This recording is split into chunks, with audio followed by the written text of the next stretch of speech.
नई रानी के गर्भवती होने का समाचार जब उसकी सौतनों को मिला तो उनके तन बदन में आग लग गई। वे अंदर तक जल भुन गई। सभी रानियों ने आपस में विचार किया कि नई रानी तो पहले ही राजा की बहुत प्रिय है, वो अपना अधिकतर समय उसी के साथ बिताते हैं। बच्चा होने के बाद तो उसका और अधिक ध्यान रखा जाएगा। राजा उस कुल्टा को ही अपनी पटरानी बना लेंगे। हम सभी का तो वर्चस्व ही खत्म हो जाएगा। नई रानी हमारे साथ दासियों जैसा व्यवहार करेंगी। नहीं नहीं, हम ऐसा कदापि नहीं होने देंगी। वो सभी सलाह मशवरा करके नई रानी को क्षति पहुंचाने की अलग अलग युक्तियां सोचने लग जाती हैं। परंतु बड़ी रानियों का कोई भी प्रयास सफल नहीं हो पा रहा था, क्योंकि नई रानी राजलक्ष्मी उन्हें कभी अकेले नहीं मिलती। कभी राजा के आदेश अनुसार कुलगुरु उन्हें कथा सुनाते मिलते तो कभी उनकी दासियां उनके साथ होती। कभी प्रजा के लोग उन्हें घेरे रहते तो कभी खुद राजा ही उनके साथ होते। ऐसे में रानियों को कभी अपने मकसद को अंजाम देने का मौका ही नहीं मिला। इसी तरह समय बीत रहा था। रानी राजलक्ष्मी का गर्भावस्था का समय लगभग पूरा होने को आया था,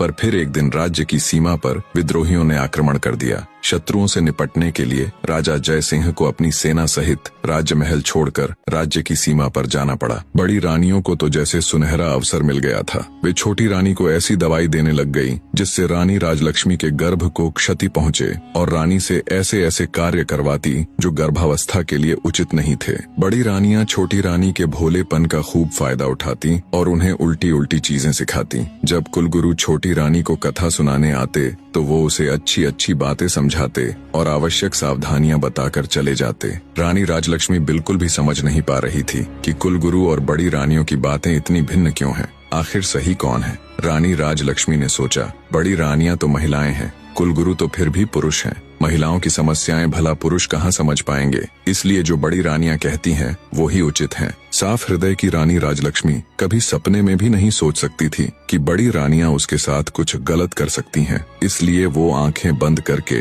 जो और जैसा बड़ी रानियां उसे करने के लिए कहती वो बिल्कुल वैसा ही करती। एक दिन रानी राजलक्ष्मी को प्रसव पीड़ा होनी शुरू हो गई। उसने बड़ी रानी से कहा, दीदी मुझे बहुत दर्द हो रहा है, कुछ समाधान कीजिए कि प्रसव कैसे होगा। ये सुन बड़ी रानी सिर से पैर तक जलकर राख हो गई। उसने विचार किया, इसका अभी से इतना ध्यान रखा जाता है, बच्चा होने के बाद तो पता नहीं इसे और कितना आदर सम्मान मिलेगा। छोटी रानी को मदद मांगते देख उसके मन में तरह तरह के षड्यंत्र चल रहे थे। फिर कुछ सोचकर उसने छोटी रानी को दिलासा देते हुए कहा, तुम बिल्कुल भी चिंता मत करो, मैं दाई अम्मा को अभी बुलाकर लाती हूँ। तब तक सामने की दीवार को पकड़कर खड़ी हो जाओ, इससे तुम्हें आराम मिलेगा और प्रसव भी ठीक से हो जाएगा। बेचारी छोटी रानी को प्रसव के बारे में कुछ भी नहीं पता था। जैसा उसे बड़ी रानी ने बताया वो वैसे ही खड़ी हो गई।